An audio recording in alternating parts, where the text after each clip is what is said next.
So, it has officially been 2 years since the release of Sora in Super Smash Bros. Ultimate. Oh my fucking god. Time doesn't have any meaning anymore. What are you talking about? Literally feels like yesterday it happened. It's such a burned memory in my brain because it's just something that I wanted for so long and I begged for so long and I shilled for nonstop that I never thought it was going to happen. And then when it finally did, it didn't feel real. So, you know, I'm still processing it, okay? It's been 2 years out, and I think we can kind of look back at it with a little bit more of a critical eye and kind of see what it all meant, what kind of impact it had, and what it means for the future of Smash, because I do think that it allows a lot more opportunities for other things to happen in the future. Also, I was on a hiatus during the 1 year anniversary, and I didn't get to make a video like this, so make it up for it. So Sora in Smash.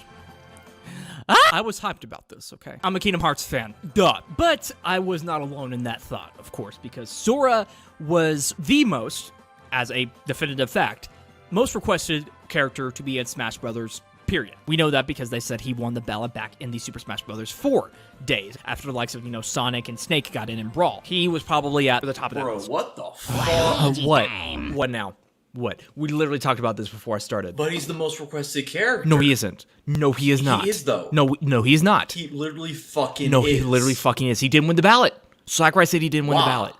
You do this shit every single time, and I'm so fucking tired. There's also a very special circumstance that I think made Sora one of the most wanted characters, and let me kind of explain. So, of course, Sora is the main character of Kingdom Hearts, the big Square Enix Final Fantasy Disney crossover that people either really love or really fucking hate. I'm in the love camp, but I understand why it's not some other people's cup of tea either. But what makes it really important here is that Disney element, because everyone grew up with Disney. If you didn't, then, how are you even breathing? Disney is a staple part of pretty much every kid's childhood.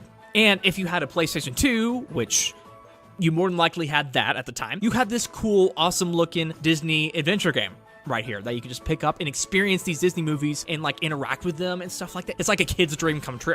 It's the 10th best-selling game on the PlayStation 2, so some people loved it. And I think that Disney element is why I think a lot of people have such a deep connection with it, and as a result, Sora. In the first game, at least, he is a great kind of reflection of like a whimsical child. I'm kind of basing this off my experience, but I think a lot of other people share this as well. By the time the 7th generation came around and the PS3 and the Xbox 360 came out, and they were much more expensive and appealed to a much older, mature gamer, I think a lot of the kids that grew up with the PlayStation 2 and also grew up with Kingdom Hearts transitioned over to the Wii instead. It was cheaper, it had a cool little gimmick, appealed a lot to casual people, but also kids as well. And a lot of those kids had Smash Bros. Brawl. All these cool Nintendo and other game franchises coming in to beat the shit out of each other.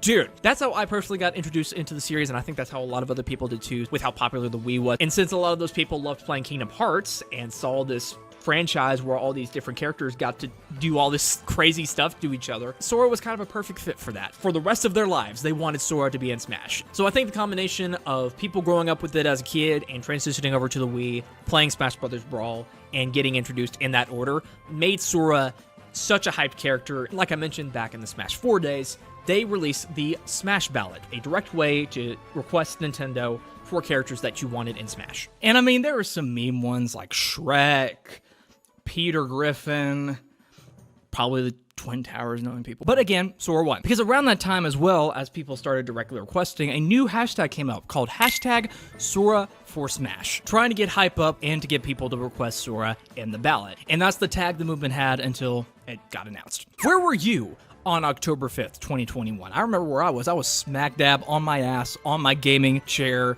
in my bedroom, watching that shit live, recording my reaction. And thank God I did. No! No way! No way! Yes! Oh my God! Oh my God, it's actually him! I didn't think it was possible! too many limit grab comments, man. It was rough. But that was quite a momentous day because it was the culmination of all the hype that surrounded Smash Ultimate when that hype was around. Those 3 years of hype for new character announcements was just unmatched, and I don't think anything will ever come close in gaming until the next Smash comes out, that is. And also just the culmination of the hype around Sora, all of the manifesting and all of the dreams just coming true in one single moment. And I mean, they had to make him last. They had to make the most requested character last. What else could they have done to make it more hype? If they added Waluigi, that would Oh my God, do you ever shut up? No, but seriously, ending the Fighters Pass like that, there's no other way they could have done it. And his moveset was just absolutely perfect. Everything they could have done with a Sora in Smash Brothers, they decided to do. They had the Keyblade in there. I like how they included the magic in there as well. I think they did a lot of the kind of similar stuff that they did with Cloud, with Materia, and Limit Breaks and stuff like that. I think a lot of the abilities that they had for Sora in there were really fucking tight. I know some people think he might be a little bit too OP. I mean, initially, I think that was the kind of big discussion, like, oh my goodness, he's too OP. You know, his side B, you know, floating around everywhere. And also, people just don't like sword fighters, and Sora is technically that. So yeah, and, you know, I can get that to an extent. I think the stuff that they added in there for Sora to do, the moveset that he had, I don't think he's like a character he should get banned because he's OP or anything like that. It's everything that I wanted for a Sora in Smash. They couldn't add as many songs in there due to copyright, but they had a lot of great songs in there. The stage, bro, the stage. The fact that they added the Steamboat Willie costume in there is just... I have to clean myself, excuse me. Also, that 2-week period in between the official reveal of Sora and the release of Sora were some of the craziest and best times of my life. Not only because of the anticipation of being able to play as my favorite character in one of my favorite games of all time, but also Nintendo released this image around that time of Sora looking shocked at Duck Hunt, because of course a dog and a duck got on Goofy. And I thought that was really funny, so I made this short little meme and put it on my channel. It blew up for some reason, and then I made like 10 more, as well as some other memes in between there as well. If you were in Smash around that time, you probably saw one of my memes, and it was just insane how much all that stuff blew up. And I know I drove that joke into the fucking ground. I know, but it was fun. So back off. All right, now that we're done reminiscing, let's kind of talk about the impact that Sora in Smash has and what it kind of means for the future of Smash Bros. One thing he did is prove the haters fucking wrong so bad. With anything that gets super popular, of course, there's going to be some backlash to it, and there was a lot to Sora being in Smash. It was general consensus before Sora got in that he was never going to get in. One big reason why. Since Sora is a Disney property and Disney owns him, they do. People thought, you know, Disney didn't want one of their characters in such a violent video game, you know, fighting these other people. They don't want that stuff with their brand.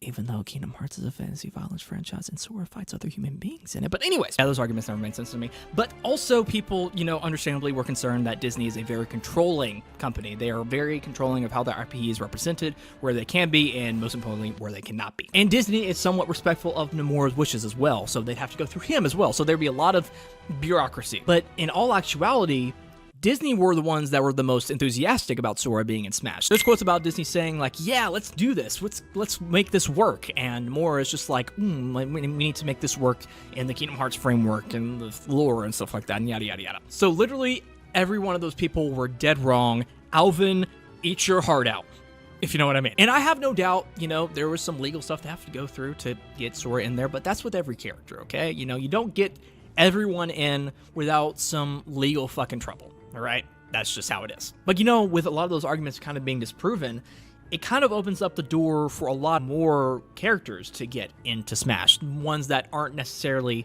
tied to one company. And I know Sora is kind of a special case because of the way he was created and how Kingdom Hearts works, but I think it does show that even the most restrictive companies are willing to work with Smash Brothers and Nintendo and Sakurai to get their characters in, if it's something that they really want to do and push for. Am I saying like TV or movie characters are going to get in? No, I don't think that's going to happen. It's strictly a gaming thing.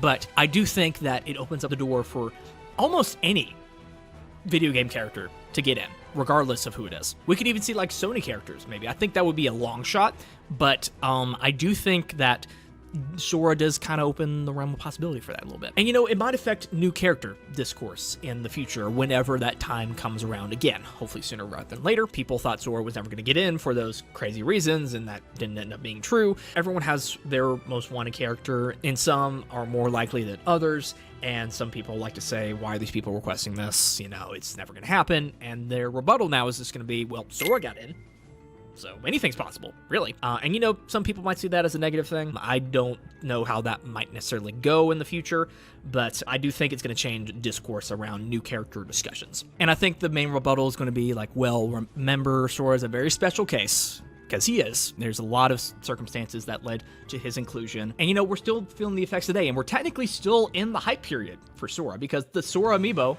still hasn't come out yet. They announced it. They announced it a few weeks ago. My boy looking beautiful, man. I mean, the face looks kind of weird, but you know, it's just it's a miniature. They're not going to be exactly perfect, but he looks good. You are so beautiful to me. I'll probably be getting a couple, one for use and one for display. I'm not going to scalp it, okay? Don't look at me like that. Here I come. Here I come. But also, think about it. this is it for Smash Ultimate, at least. This is the final piece of media that we're going to be getting for Smash Ultimate. The biggest and one of the longest hype cycles for a game in history. It's going to be ending with this little figure of a Disney dude. I mean, for all intents and purposes, hype for Smash Ultimate is done, but I mean, technically, stuff's still coming out for it.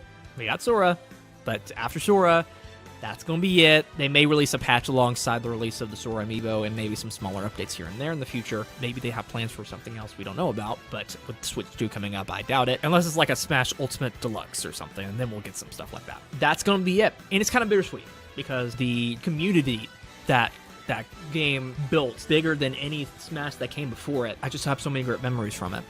And it's sad that it's officially going to be ending. And before I go any further, I just want to say they're probably going to release another Smash game, Sakurai or not. Smash Ultimate is the best-selling fighting game of all time. You'd be stupid not to make another one. But if Sakurai is not pulling another Miyazaki and just saying that he's quitting and just coming back each and every time, it might not feel the same. It might feel like there's something missing. I know Smash Brothers is more than just Sakurai himself, and whoever takes charge after Sakurai leaves will probably do a damn good job at it. The quality will be there, but maybe there just might be something missing. And honestly, if they said, you know what, we can't do any better than this, we did everything we ever wanted, we've hit our peak, there's nothing more we can do with this, let's leave it as is and not go any further, I think they could somewhat justify it. And, you know, in some far-flung universe where they decide to make that decision, which is not this one because they're going to make another one, they like money, the Sora amiibo is the last piece of Smash media ever. And that just feels weird. But yeah, 2 years, Sora being in Smash. Doesn't feel like that long ago, but at the same time, it does. Time doesn't have any meaning anymore, guys. We are living on a different plane of reality now. But yeah, tell me down in the comments below what you think about this. What do you think about Sora 2 years out? Has your opinion changed at all? Do you think he's aged good? Do you think he's a good character? Do you think he's a good fighter? What's your experience with the Sora hype cycle? You know, tell me down in the comments below what you guys think about that.